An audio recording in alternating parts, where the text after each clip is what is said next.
Before the video begins, I just want to say thank you for everyone who's been supporting me on my Mortal Kombat videos.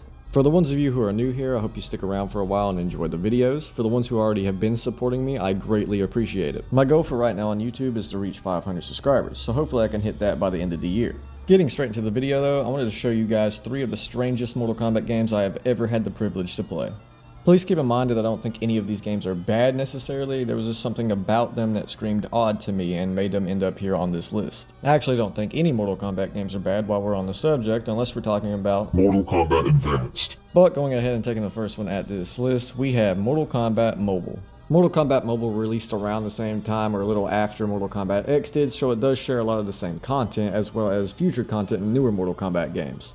This version of Mortal Kombat probably has the biggest character roster and the most fighting stages in any other MK game. This is because it's a mobile game and it does get updates and has events and other things like that. With all the content that is available in Mortal Kombat Mobile, you would think this is the best Mortal Kombat game you could probably play. But you have to remember, this is still a mobile game.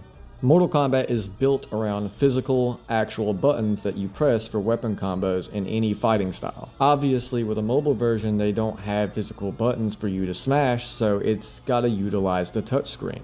I don't really mind when they do this because they did the same exact thing with the Nintendo DS when new games were released for that. They tried utilizing the touchscreen as much as possible. And why would you be playing a mobile game if you weren't going to be using the touchscreen?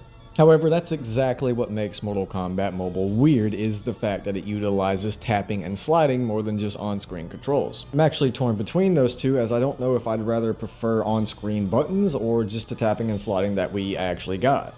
All you have to do is simply tap in the enemy's direction to attack. And as you tap, the character you have selected will then do the combos basically for you. Depending on the character you have selected, once you hit your specialty in the bottom left of the corner, you either have to slide or tap constantly on the screen. This was actually pretty addicting to me for the first 2 or 3 hours of me playing, but after those first 2 or 3 hours, I was getting a little bit bored.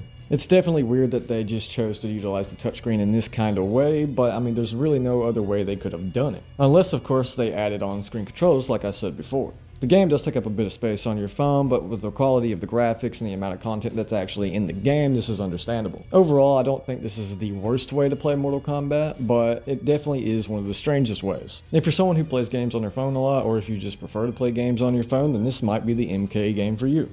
Moving on to the next strangest Mortal Kombat game on the list though, we have the 8-bit Mortal Kombat trilogy.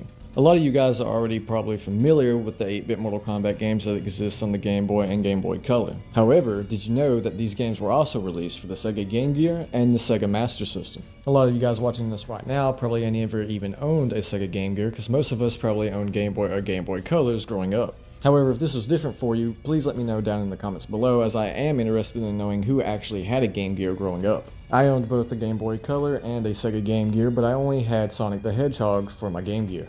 Taking a look at 8-bit Mortal Kombat though, I don't think it looks insanely bad. However, there was obviously console limitations.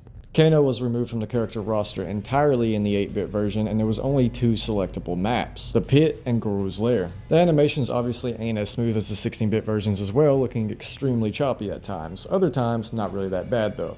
While we're on the subject of the 16-bit versions, I would like to point out this is my first ever time even playing the first Mortal Kombat game, as I have not ever played the Super Nintendo or Sega Genesis version. The oldest MK game I had played up until this point, until making this video, was Ultimate MK3. Or the Mortal Kombat trilogy for PlayStation 1, if you can count that. And even though I have not played the original, better 16-bit versions, I don't think this is that bad. Hell, especially when you put it up to the Game Boy Color version of Mortal Kombat.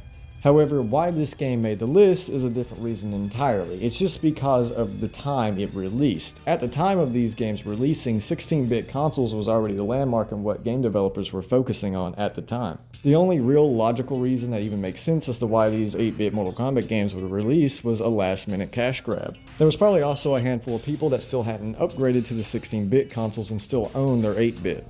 For whatever reason they actually were released is beyond me, but I can say they are strange and definitely belong here on this list. And yes, if you're waiting on me to say it, I still prefer to play this one over Mortal Kombat Advanced. Jokes aside though, we're going to go ahead and move on to the next Mortal Kombat on the list, and that is one we've already looked at here on the channel. That is why I saved it for very last. I am counting both of these games as one because it's just one game split off into 2 Game Boy cartridges, but we are looking at Mortal Kombat Deadly Alliance and Mortal Kombat Tournament Edition. If you didn't watch my last video where I looked at all 3 of the Mortal Kombat games available for the Game Boy Advance, then I'm going to go over it really quickly. Mortal Kombat Deadly Alliance and Mortal Kombat Tournament Edition both are the same game, just split off into 2 separate cartridges because the console version of Deadly Alliance was too large for a small Game Boy cartridge. When I looked at this in my Game Boy Advance video though, I completely left out the crypt. As you play through the arcade mode in the game, you will earn currency that you can then spin in the crypt on different skin variations for all the characters. Having all of this available packed into 1 or 2 Game Boy cartridges, even though it's split off into 2, is still pretty damn impressive. I would like to point out too, the only things that are split off from these 2 cartridges is the large character roster. And yes, the character roster for Deadly Alliance isn't too large, especially when compared to newer Mortal Kombat games. However, for a Game Boy Advance cartridge, this is pretty large. I've said it once before in my last video, and I'll say it again. For this to be a 3D fighting game for the Game Boy Advance, they did a damn good job. The character models look great, the arenas look nice, and the fighting mechanics feel pretty tight on the Game Boy Advance, surprisingly. In my opinion, the game still holds up, and I recommend that you still go try it or just revisit it out of nostalgia. If you guys enjoyed the video, please consider giving it a like and subscribing to my channel. Before I end the video though, I really don't want these Mortal Kombat videos to get too stale for you guys, so I might be switching it up in the next one, and I hope you guys are fine with that, at least for the next couple of videos. But without adding any more, I hope to see you guys in the next one.